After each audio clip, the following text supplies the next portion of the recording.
Hey guys, आज हम करने जा रहे हैं class 10th math chapter number 5 exercise 5.2 question number 60। इस क्वेश्चन में क्या कहता है, डिटरमाइन द एपी।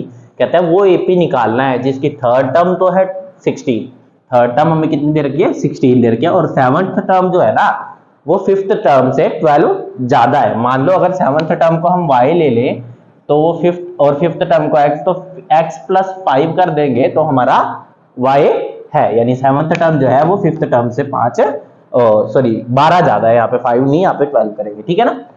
तो ये चीज हमें दी हुई है, हम निकालते हैं। कैसे निकालेंगे, देखो सबसे पहले तो हमें क्या क्या पता है वो लिखते हैं। हमें पता है A3 यानी थर्ड टर्म कितनी दे रखी है 16 दे रखी है ना। और हमें A7 यानी सेवंथ टर्म माइनस A5 कितना दे रखा है 12 दे रखा है ना। A5 से A7 जो है 12 ज्यादा है, तो A7 में से A5 माइनस कर देंगे तो 12 बच जाएगा। यही है। चलो अब हमारा हम फॉर्मूला कौन सा लगाएंगे, an वाला फॉर्मूला लगाएंगे। क्या था हमारा formula, an is equal to a plus n minus 1 into d, यही था, ठीक है। चलो सबसे पहले A3 लेके चलते हैं। A3 हमने को 16 दे रखा है, an is equal to a हमें नहीं पता तो a प्लस n हमें पता है 3 है, A3 है तो n भी 3 हो जाएगा, माइनस 1 इंटू डी, डी भी हमें नहीं पता तो डी की जगह डी रख देंगे, ठीक है।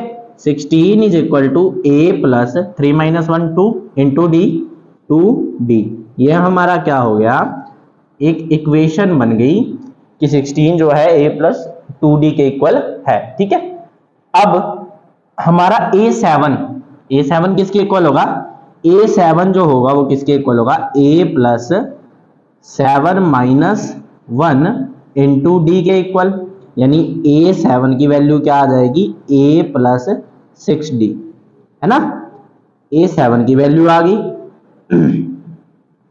A7 की value, A7 is equal to a plus 6d, है ना। अब ऐसे ही हमारा A5 भी निकाल लेते हैं। A5 कैसे निकलेगा, A5 is equal to a plus 5 minus 1 into d, है ना।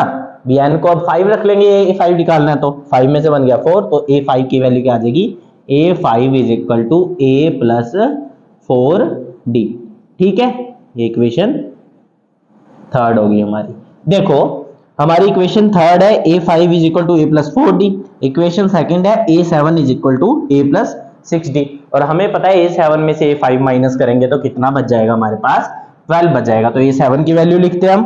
A7 की वैल्यू क्या है, a plus 6d minus A5 की वैल्यू क्या है, a plus 4d, a plus 4d is equal to हमारे पास 12 है, ठीक है ना। यही है, दिया हुआ है ना A7 minus A5 is equal to 12, है ना। तो अब देखो a plus 6d minus a minus 4d, क्योंकि ये माइनस का, ये प्लस का है, plus minus minus plus minus minus is equal to 12। a से a माइनस हो गया, 6d में से 4d गए, कितने बच जाएंगे 2d की वैल्यू आ गई हमारे पास 12। 2d की वैल्यू क्या आ गई 12 आ गई। 2 यहाँ पे मल्टीप्लाई में इधर जाएगा, डिवाइड में आ जाएगा, तो d की वैल्यू क्या आ जाएगी 12 डिवाइड बाई 2 दैट इज 6।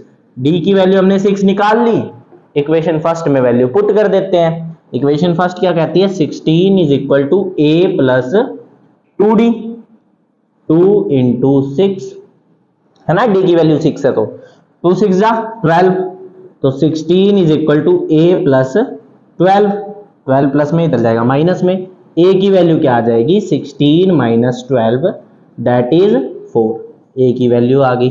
अब हमने यहाँ क्या निकाल लिया, a की वैल्यू निकाल ली 4, d की वैल्यू निकाल ली 6, है ना।